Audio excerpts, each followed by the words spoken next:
Ladies and gentlemen, welcome back to the Player Zone YouTube channel and welcome back to the Premier League prediction show for Matchday 14, midweek football, December football. The Christmas period is absolutely here and we have got some very, very intriguing games to look forward to in this midweek set of fixtures from Tuesday to Wednesday and Thursday. Some very good games, some interesting games, teams needing to bounce back, teams trying to put together a few string of results. So a lot of exciting football to come, and I'll be predicting all 10 games in this one here. But looking back to last week, dire times for the predictions here on the channel. I don't think we've had a low score like this for a very, very long time. Maybe since I initially started the prediction show. I picked up 3 points. And if you're new around here, there's 3 points for the correct scoreline, 1 point for the correct result, 0 for neither. Taking our total to 85 now on the season and desperately needing to catch up to what we did last season. So a poor week on the weekend. Time to bounce back midweek here. Let's get stuck into it. The Premier League predictions for Matchday 14.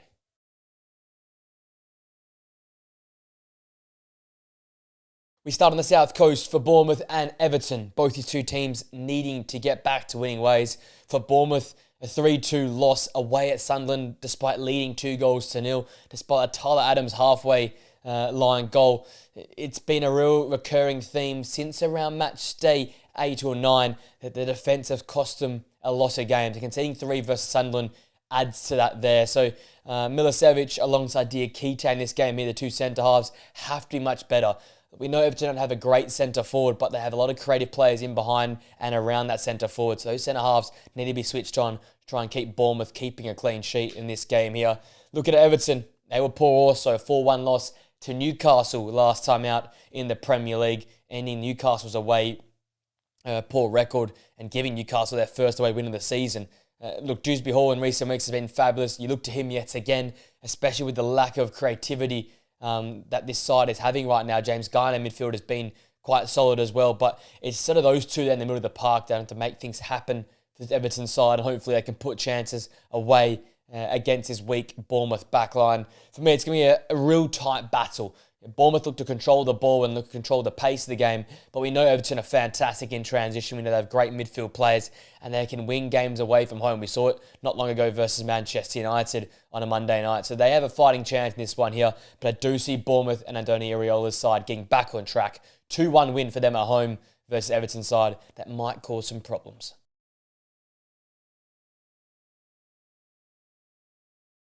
To Craven Cottage for Fulham and Manchester City for our next game here. Fulham coming off a fabulous London derby victory versus Tottenham Hotspur last time out. 2-1 in the end. They grind out the result. An important result for Marco Silva and his Fulham side who separate themselves from the relegation zone. And what I've seen in recent weeks is much more fight and spirit, and it's come for me from the back. Anderson and Bassi are going to be vital yet again here. Erling Haaland, we know, is a man possessed at times. He had a poor outing last time out. He will look to come back and strike in this game here. Those two centre-halves have to be switched on, touch tight, be physical, force him away from goal. And then you put pressure on this other City attackers to try and make things happen. Because last time out, City, they did win 3-2, but they had to do it the hard way. And it's because Erling Haaland didn't score. So the likes of Phil Foden, Savinho, Ryan Cherki in this game here are going to be my focuses. How can these players outside of Erling Haaland have an impact in this game? We know Foden did it on the weekend versus Leeds, dictating the game, taking the game by the scruff of the net and being aggressive. But more have to go and do that if Man City want to win games of football. They're not at their sparkling best. I don't think they can be back to their sparkling best until maybe a year or two forward in time. They're in a rebuilding phase. It's going to have to be about grinding out results. And I feel like this one here is going to be a bit of a grind. But I expect Erling Haaland to get back on the score sheet. And as such, for me, City winner 3-1 away from home here versus Fulham.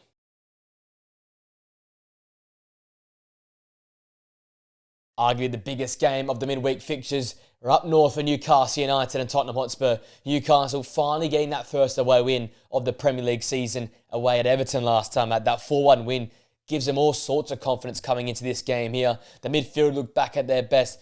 I've talked a lot about the back line and how solid it's looking, in particular Mike Tor as well as Lewis Hall at fullback. But for me in this game here, it's going to be about the other creators in the front line.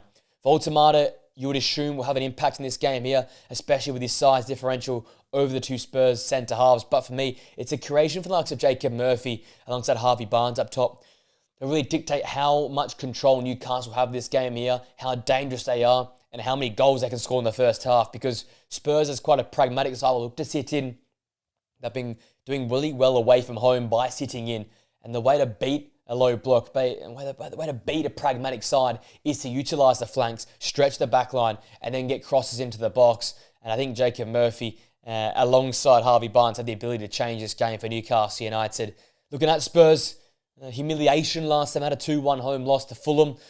And it's more the style of play. It's been really pragmatic. It's been very sideways, lacking intent and lacking intensity. That might work here away from home versus Newcastle United, but they need to come out with some intensity, some will to win. I think for me, that means you have to find the creators. You have to find the dangerous players. Mohamed Kudus, a superstar this season, but also Xavi Simons. Expect him at the start here for me. Maybe two more defensively orientated, deeper line midfielders, and then Xavi Simons at the 10 could be a way to try and get at this Newcastle United side. They're a good side in transition, Newcastle, but as we see a lot in the Premier League, counter-attacks and transitional movements are the avenues to goal, and Xavi Simons could be really deadly in those type of movements against this Newcastle United side. So look to him and Mohamed Kudus to get on the ball as much as possible if Spurs want to be dangerous and they want to try and create some chances.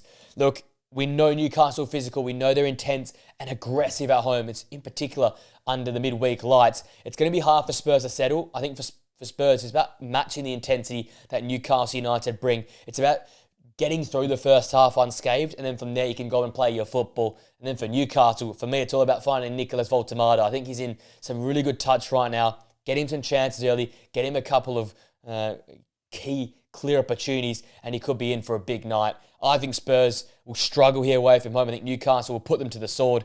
Got a Newcastle 3-0 win at home to continue their great run of form.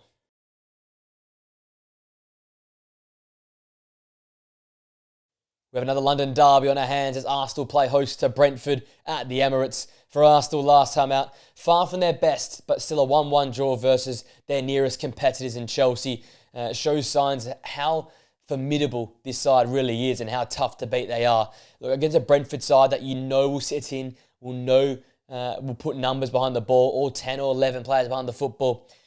It's going to be about what sort of X-factor players, what sort of moments you can create. And for me, this is what Eberechi Eze was brought in to do, to be that player, that spark against teams like Brentford that wanted to sit in and be tough to beat. I think he can have his fingerprints all over this game here. Goals and assists are in his game right now, and I think he'll be the difference maker to get the better of this Brentford side that left it late, however, picked up another good home win versus Burnley, 3-1 last time out. It'll be, as I said, a similar setup to what they've done a lot away from home this season. That is rely on Koeman Kelleher, Collins and Van den Berg at the back. Those three at the heart of the defence and in goal are going to be vital if they want to keep Arsenal at bay. Because as I often say with Arsenal, they're good, they're great at times, but in front of goal is their weakness. And if you can keep them at bay, if you can make some big saves and some massive blocks and frustrate this Arsenal side, that Emirates Stadium crowd will start to get a little bit more nervous, a little bit more tense, and potentially there's chances for you to get them in transition. Because for Arsenal, it's about overwhelming, getting on the front foot and attacking this Brentford side. And for Brentford, it's about taking that rare chance when you get it and putting it into the back of the net. For me, I think Arsenal cruise it. They'll get back to winning ways. I think the front line starts to tick in this game here. Going with the Gunners 4-0 win at home. Comfortable, cruisy, and staying at the top of the Premier League.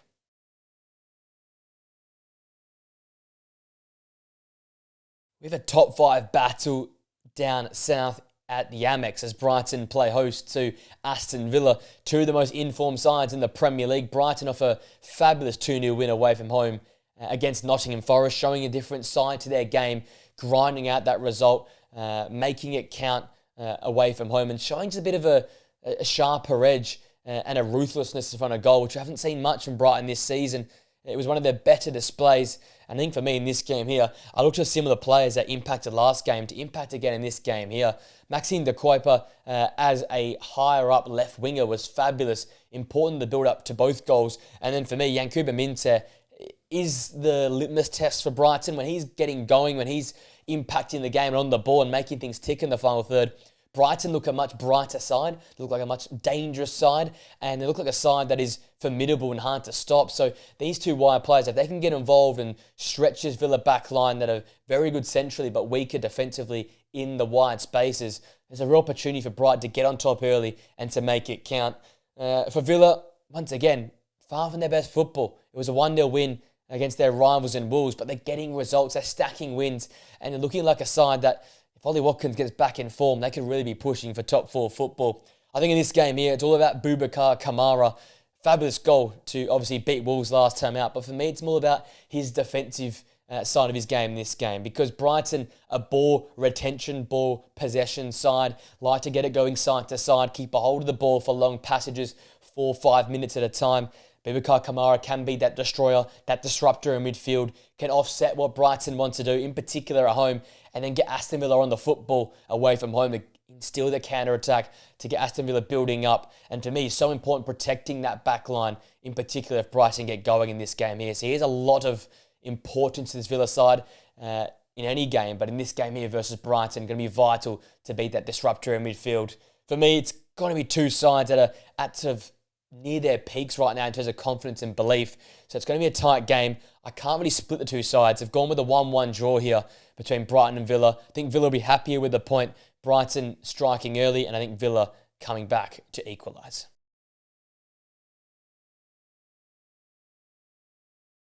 Next, we're at Turf Moor. Burnley and Crystal Palace is our next game here. We've got a battle of two teams that desperately need to get back to winning ways. For Burnley, it was a 3-1 loss away at Brentford last time out. They clawed back level in that game there, but late chances and late goals for Brentford meant that they lost all 3 points away from home. So they come into this game here desperately needing to bounce back. And for me, the likes of Lyle Foster and Chuana on the flanks are going to be vital for Burnley. Try and stretch this Palace backline. Try and get the better of back five. You need to play with wit. You need to play with some speed. So look to those two to be the helping hand to Fleming up top, who's been in some really great goal-scoring form as of recent. Looking at Palace, they let a 1-0 lead slip in the second half and lost 2-1 to Manchester United last time out in the Premier League. Looked a little bit leggy off the back of European football. Now another game. So 3 games in the space of a week. How do they break out the blocks here? How do they get going? Is going to be the big question in this game here. As such, for me, Yeremy Pino alongside Eddie Nketiah playing in behind Jean-Philippe Mateta have to be much better, much more involved. Been a lot of it Adam Wharton, Lerma and deeper line midfielders creating for Palace in recent weeks. Let's see if the 2 number 10s in behind the centre forward can make things happen. They've been way too quiet for me recently, especially Yeremy Pino, who was very excited about what he could bring to the Premier League, but has yet to really make his mark. A great chance here in midweek football against a weaker side like Burnley to try and make your mark in this side, make things tick, demand the football, create opportunities for Jean-Philippe Mateta, create opportunities for yourself, and put the ball in the back of the net. I think it's going to be a tough game. Little quarter given. Burnley play home very, very well, but I think Palace will get back to winning ways here. A tough, hard-fought 2-1 win away from home at Turf Moor.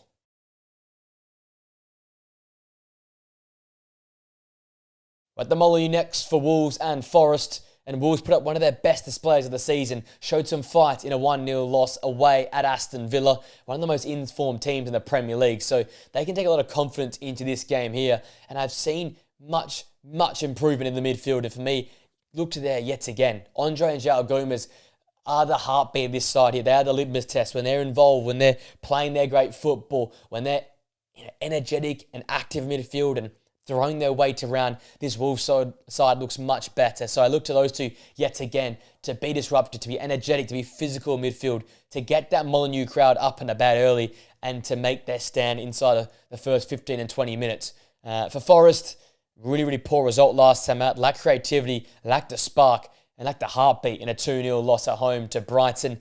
Once again, Elliot Anderson is the man. He is the cog in this side that gets them turning, the chance creator, the dictator in midfield. He's been fabulous this season. And against a Wolves side that can be overrun at times, look to Elliot Anderson have his fingerprints all over this game for Nottingham Forest. As I said though, for Wolves, it's all about the opening 15 to 20 minutes. Making an impact, making a statement. If you don't score a goal, maybe it's being physical, getting on the front foot, limiting the chances for Nottingham Forest, penning him in their own half.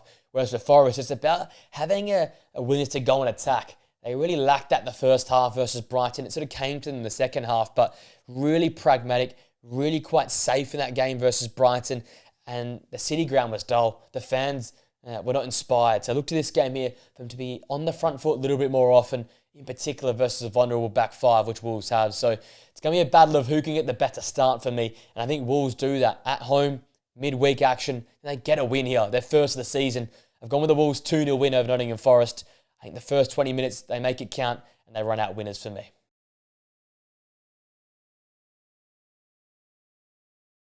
We move to Ellen Road for Leeds United and Chelsea. Leeds almost so close to upsetting Man City away from home. It was a 3-2 loss in the end for Daniel Farke's side. And in this game, when you've got the quality like Chelsea do in the wide spaces, massive gains required from James Justin alongside Bogle as the two fullbacks. We know the names Esteval, Neto, Garnacho. The names can go on and on and on. And the fullbacks as well for Chelsea are fabulous. So you're going to need the fullbacks for Leeds to be switched on. Limit the chance creation that Chelsea have in the wide spaces. Force them into the middle. Make it a scrap in the centre of the park. And that's an avenue to making this game a little bit more balanced and a little bit more in your favour. For Chelsea, it was a very, very solid result last time out. A 1-1 draw at home versus Arsenal, despite going down to 10 men. So he showed character there, but they need to keep this form and this belief going. And it's going to be a tough game here. A real banana skin versus Leeds away from home.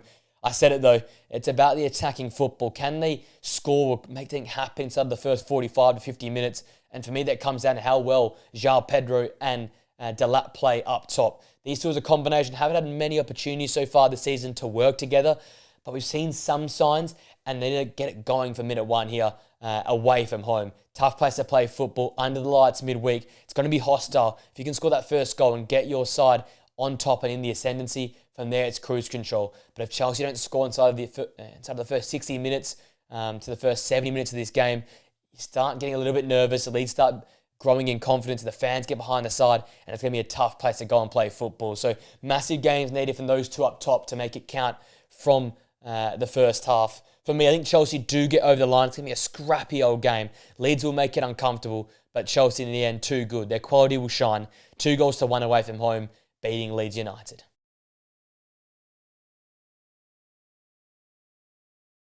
We're up to Merseyside for Liverpool and Sunderland in our next game. And Liverpool back in the winners column last time had a 2-0 victory away at the London Stadium.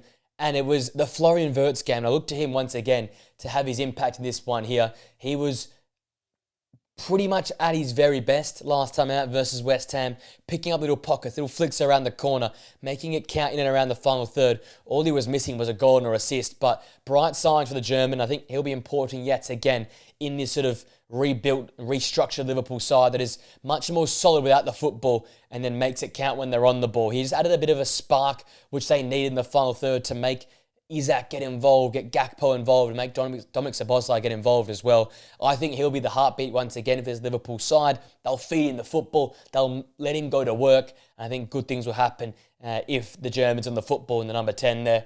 Looking at Sunderland, it was a superb comeback. 3-2 victory at home versus a great side like Bournemouth. I'll take a lot of confidence into this game here. And I think the two players that for me have shone a lot this season will be the two key players again here to beat Liverpool. It's Sadiki and it's Granit Xhaka.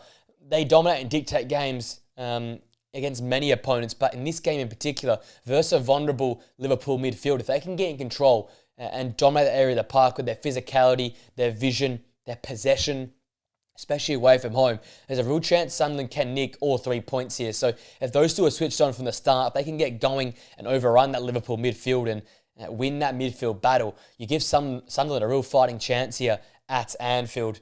I think it's going to be a real challenge for both these two sides in terms of how they want to impact and put in and implement their style of football. Sunderland, I think, will have to start a little bit more pragmatic, but I think as the game grows on, they'll look to try and get at this Liverpool side and attack the Liverpool side. Whereas for Liverpool, it's about growing as the game goes on. I said it last time out, the goal for them has to be to score first, so defend, be able to play a little bit safer, limit mistakes, and try and nick that first goal, because then teams have to go out and stretch themselves and try and score against you. That's more pockets for Liverpool to play that more up-tempo attacking football. So Sunderland, it's about toning that attack versus defence. Like we said a lot this season, find that nice steady balance that comes from the midfield area. And then for Liverpool, it's about not conceding first, limiting mistakes, nicking that goal inside of the first 50 minutes, and then playing from there. It's going to be a tight game, little quarter given, but I think Liverpool at home, they have the advantage. Wirtz and Isak improving in confidence. As such, I've got a Liverpool 2-1 win here at home versus the Black Cats.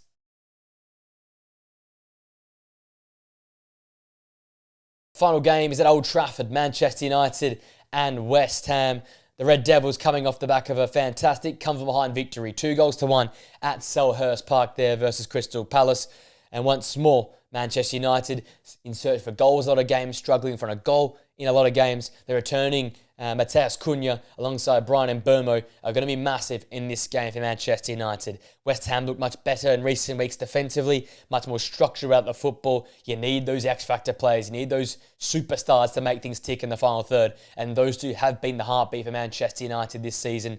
Those two, and potentially alongside Mason Mount, they're going to have to really at their very best because West Ham have looked fabulous without the football. They were far from their best though last time. Had a 2-0 loss to Liverpool, some missed opportunities, some lacklustre defending for the second goal.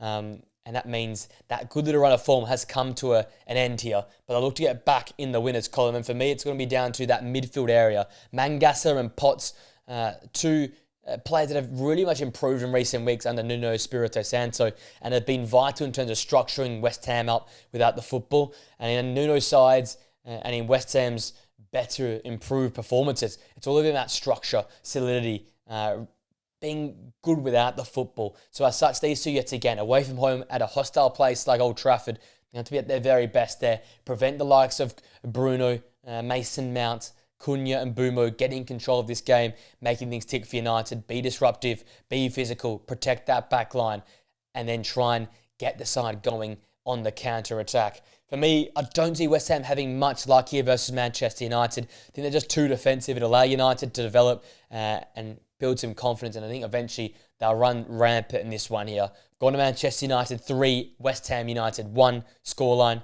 United getting back-to-back wins and pushing up the Premier League table.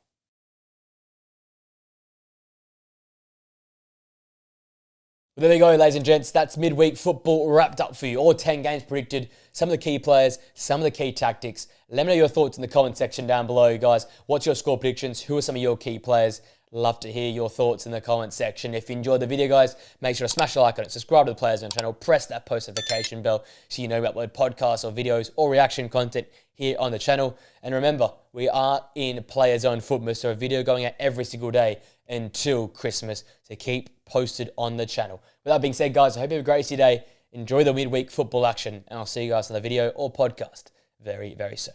Till next time, guys. See you later.